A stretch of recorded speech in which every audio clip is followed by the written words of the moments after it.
Dust chokes the air like a lover's last breath.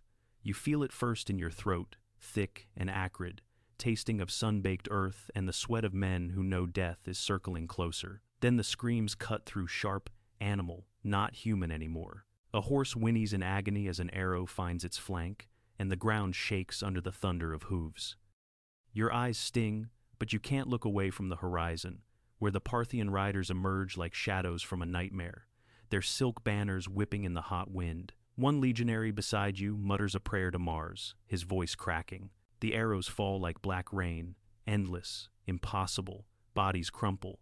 And in the center of it all, a man on a white stallion, Crassus, raises his sword, his face a mask of gold lust and glory. But glory dies here, in this forsaken plain. The trap snaps shut. And what comes after? Not redemption, vengeance, the kind that stains empires for centuries. What you're about to hear involves systematic violence against women and the machinery of revenge that turns soldiers into monsters. These events draw from ancient accounts, but they're raw and unrelenting. If this pulls you under, step away. No shame in that. For those who stay, we don't linger on the blood. We trace the gears that grounded out the betrayal, the grudge, the orders that made men forget their humanity. Imagine Rome not as marble and triumph, but as a vast, grinding engine of conquest. In the spring of 53 BC, that engine roared eastward, hungry for Parthian gold. The republic spanned from the misty hills of Gaul to the sun-scorched sands of Syria. A colossus built on legions and ledgers, Marcus Licinius Crassus, the richest man in the world, oiled its wheels with his fortune. He'd crushed Spartacus's revolt decades earlier, lining the Appian Way with 6,000 crucified slaves, a warning etched in flesh. Now, at 60, he craved more than wealth. He craved a name that echoed Alexander's. Parthia, that sprawling empire of horse lords and silk roads, mocked Rome's reach. Its king, Orodes II, ruled from Ctesiphon, a city of minarets and markets where spices from India met furs from the steppes. The core conflict? Borders? Parthia eyed Armenia like a wolf at the fold. Rome saw it as a buffer, a prize. Crassus, consul and triumvir with Caesar and Pompey, ignored the Senate's whispers. He marched with 7 legions, 40,000 men into Mesopotamia, the cradle of empires, now a chessboard of dust and deceit. This wasn't hubris alone, it was calculation. Crassus's spies painted Parthia as fractured, its nobles squabbling like senators after wine. He wintered in Syria, drilling his veterans hard men from the slave wars, their scars a map of grudges. But the East was no Italy. Rivers twisted like veins, deserts swallowed armies whole. And waiting in Osroene, that sliver kingdom straddling the Euphrates, was the spark. Osroene wasn't Parthian by blood, its kings traced to Arab nomads and Aramean traders, but it bent to Orodes' wind. Edessa, its capital, perched on cliffs like a falcon's nest, honeycombed with caves and cisterns. The people spoke Aramaic, worshipped in temples to moon gods and storm lords, their women veiled in saffron, bartering dates and dyes at bazaars. Crassus needed allies here. Osroene controlled the fords, the roads to Seleucia. Without it, his legions were blind. Enter the betrayer. Abgar II, king of Osroene, a wiry man with eyes like polished obsidian, had danced this dance before. Son of a Nabatean prince, he'd risen by wedding Parthian gold to local cunning. Abgar hosted Crassus in Edessa's halls, feasting him on roast lamb and sweet figs, toasting alliance with cups of unmixed wine. But whispers reached Orodes, Crassus's banners crossing the Amanus mountains. Abgar, ever the survivor, played both sides. He dispatched his chieftain, Ariamnes, a scarred rider with a tongue sharper than his scimitar, to guide the Romans. The Parthians flee. Ariamnes lied, his smile a crescent moon. Their camps burn empty. Strike now, Lord, and the east is yours. Crassus, drunk on visions of tribute trains, followed. Ariamnes led them not along the safe Euphrates, but into the wastes south of Carrhae, a flat, waterless hell where the sun boiled shields and thirst cracked lips. The stakes? Everything. For Rome, defeat meant the Republic's spine cracking Caesar and Pompey circling like sharks. For Parthia, victory secured the silk routes, the trade that bought cataphracts and bows. For Osroene, survival. Abgar knew Rome's memory was long. its reprisals biblical. But betrayal bought time, and time was coin in the East. This wasn't chaos. This was the machine at work. Kings as pawns, scouts as saboteurs, empires as scales tipping on a single lie. And when the arrows flew at Carrhae, that machine devoured 20,000 Romans in a day. Crassus fell, his head a trophy, at Orodes' feast. 10,000 captives marched to Margiana's frontiers, their eyes gouged in mockery of Roman pride. The survivors? 5,000 ragged ghosts, led by young Cassius Longinus, quaestor and future assassin of Caesar. They staggered back to Antioch, their tale a poison in Rome's veins. This wasn't defeat. This was a grudge forged in sand. Cassius, barely 25, with a philosopher's lean frame and a killer's calm, became the machine's new cog. He governed Syria, repelling Parthian raids, his nights haunted by the desert's howl. "We were led to slaughter by Osroene dogs," he'd mutter to his aides, his voice a blade on whetstone. The veterans under him, men like the Centurion he'd name later, in whispers bore the scars, arrowheads pried from flesh, thirst-mad dreams of water mirages. They weren't heroes anymore. They were hollowed, their loyalty twisted from republic to revenge. Crassus's death wasn't just loss, it was humiliation, the richest man reduced to a severed head stuffed with molten gold. Rome mourned in silence, but in Syrian barracks, oaths were sworn. Osroene would pay, not with tribute, with blood. Abgar II crystallized it all. Born in Edessa's shadow, he'd clawed his throne from Nabatean sands, marrying a Parthian noblewoman whose dowry bought him Orodes' ear. But power bred paranoia. When Crassus's eagles darkened his horizon, Abgar saw not alliance, but annihilation. Roman governors demanded garrisons, taxes in grain and gold. Refuse, and legions would raze Edessa's walls. Yield, and Orodes would flay him for treason. So he chose the East's old game, duplicity. Ariamnes, his right hand a rider who'd raided caravans from Palmyra to Nisibis, knew the wastes like his own veins. "Guide them to glory," Abgar commanded, slipping him a purse heavy with Parthian drachms. Ariamnes did better. He guided them to doom. 3 formative shadows shaped Abgar's cruelty.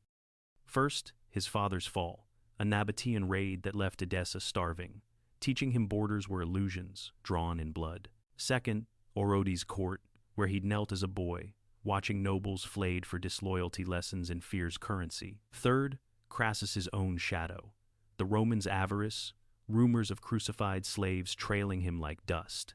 Abgar saw in Crassus not a conqueror, but a slaver in toga. "They come for our daughters' veils, our sons' swords," he told his council. Mercy, a luxury for the dead. When news of Carrhae reached Edessa, Parthian couriers galloping with Crassus's ring, Abgar feasted. But in quiet hours, doubt gnawed. Rome forgot nothing. Its machine ground slow, but eternal. And then the eagles returned. Not Crassus's, but Trajan's.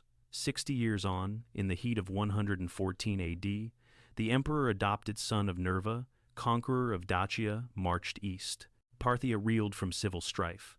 Orodes' line frayed like old rope. Trajan, stocky and silver-haired, saw opportunity. His legions, 30,000 strong, crossed the Euphrates at Zeugma, their hobnailed boots echoing like fate. Osroene, still under Abgar's grandson, another Abgar, this time, a Christian convert in whispers trembled. The old betrayal festered in Roman memory. Cassius was dust, dead by his own dagger in Philippi. But his veterans? Many lived, gray-bearded now. Their sons drilled on tales of desert lies. Trajan's vanguard included them. The Carrhae Remnant, a cohort of survivors granted lands in Syria, their oath, for Crassus's shade. The air in Edessa that summer hung heavy with jasmine and fear. Bazaars hushed as Roman scouts rode in, their plumes dusty red. Women in embroidered robes hurried children indoors, their anklets chiming like warnings. The citadel loomed, its basalt walls etched with Aramaic prayers. Abgar tall, olive-skinned, his beard threaded silver paced the throne room, mosaics of lions underfoot. He'd heard the stories, his grandfather's guides, the arrows at Carrhae, but Osroene thrived on balanced temples to Baal, synagogues, now secret chapels to the Nazarene. "They come as friends," he told his wife. Helen, a princess from Adiabene's hills, her eyes green as the Euphrates at dawn. Helen, 28, daughter of a Jewish queen, had borne him 3 sons. She wove peace into his doubts, her hands calused from looms, her voice a lullaby against war. Before Rome's shadow, she tended the palace gardens, planting figs that sweetened the air. Audiences loved her widows seeking alms, merchants her counsel. She dreamed of Edessa as bridge, not battlefield. Trajan's camp sprawled outside the walls, tents like white sails, forges belching smoke, centurions barking drills. Among them rode Marcus Tullius, a veteran of Carrhae, now tribune at 55. Named for the Republic's ghosts, Marcus had been a pilum thrower under Crassus. 18 then, his arm scarred from Spartacus's chains. The desert took his brother, thirst his faith in gods. Cassius saved him, pulling him from a dune grave. Live for the payback, Cassius said. Marcus did. He farmed olives in Antioch, sired sons who march now. But grudge was his true heir. Osroene birthed the lie. He'd growl over camp wine. Their kings drank our blood with Parthian toasts. Trajan, sensing the rot, gave him command of the remnant 500 men, grizzled and gleaming with old eagles. Take the ford, the emperor ordered. Show them Rome remembers. Tension coiled like a bowstring.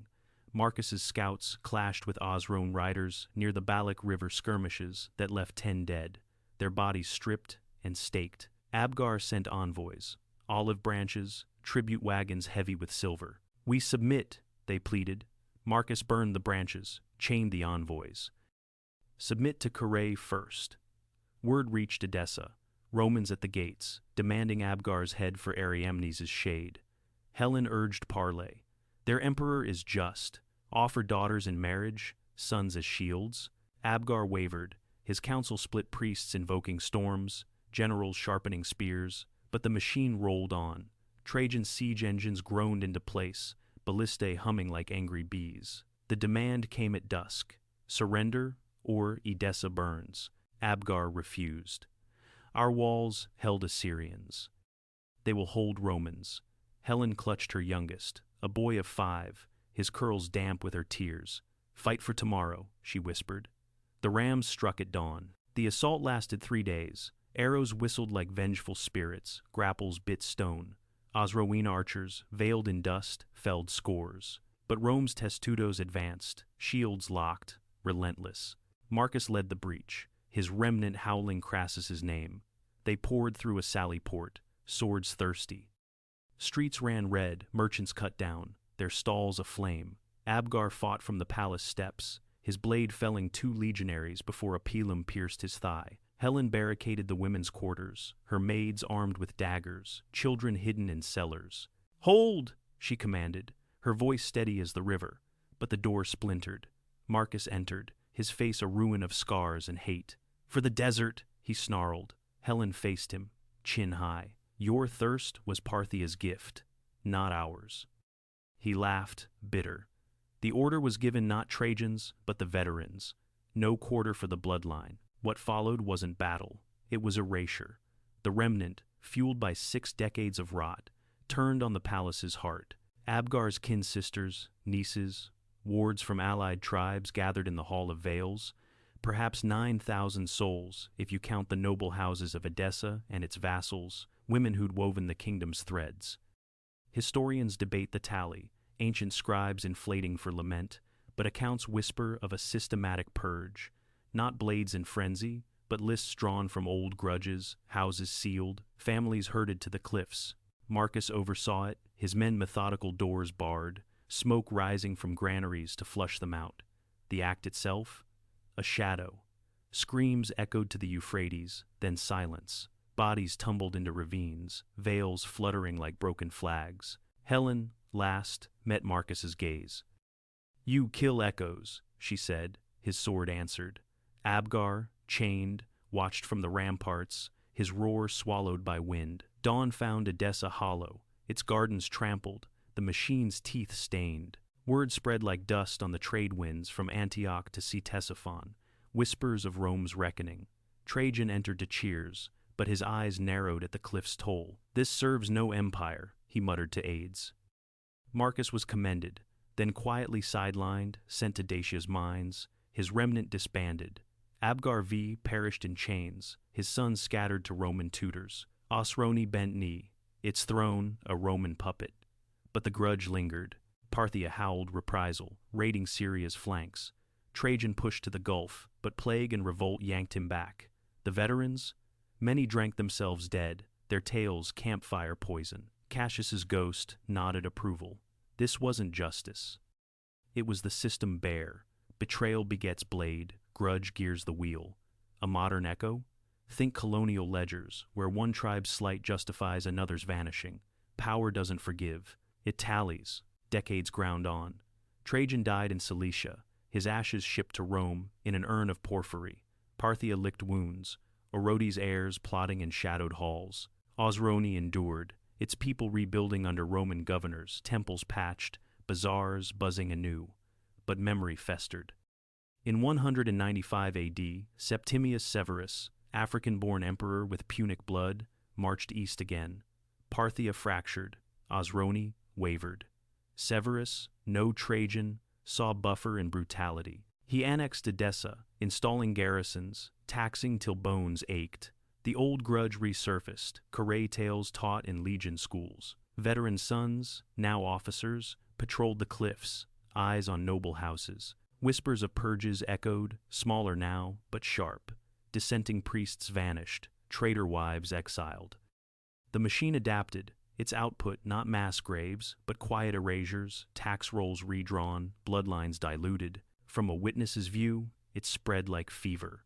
Take Lucius, a young auxiliary from Gaul, posted to Edessa in Severus's wake. He wasn't remnant, his father farmed vineyards, not sands, but he'd heard the songs.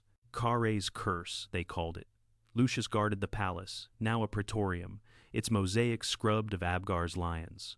One night, a raid on a noble's villa, suspected Parthian spies.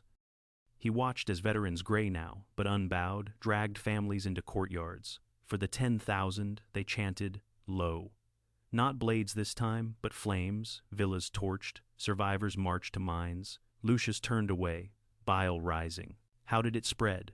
Incentives, land grants for loyalty, denarii for denunciations, reports chained up, tribune to legate, legate to emperor. Numbers blurred, whole houses emptied, not tallies.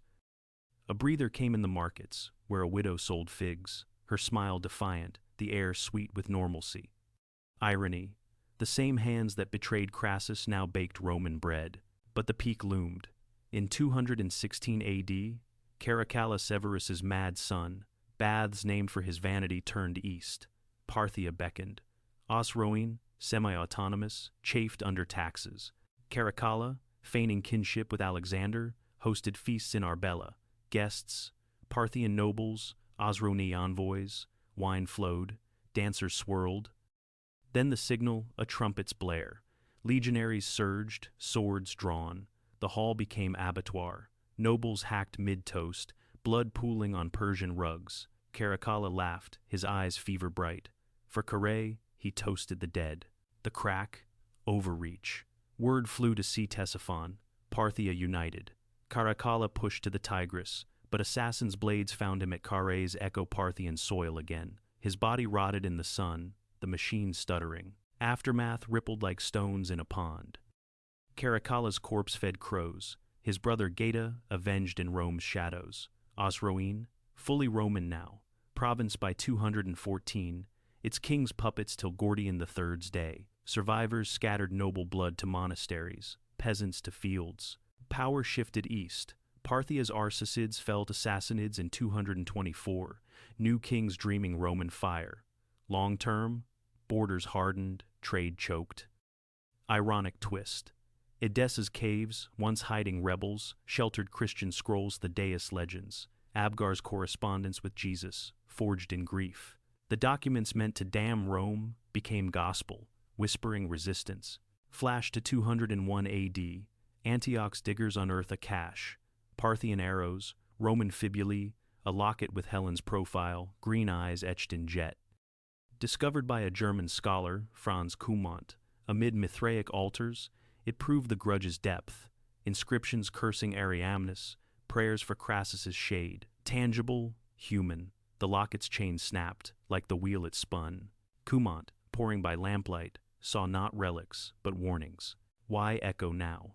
Power's machine hums in boardrooms, borders drawn on screens.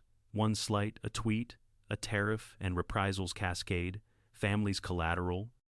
This teaches, grudges aren't personal, they're systemic, grinding till resistance sparks. Human nature, we build to protect, but forget, the wheel turns on us all. Return to that plane. Dust settles, not on victory, but voids.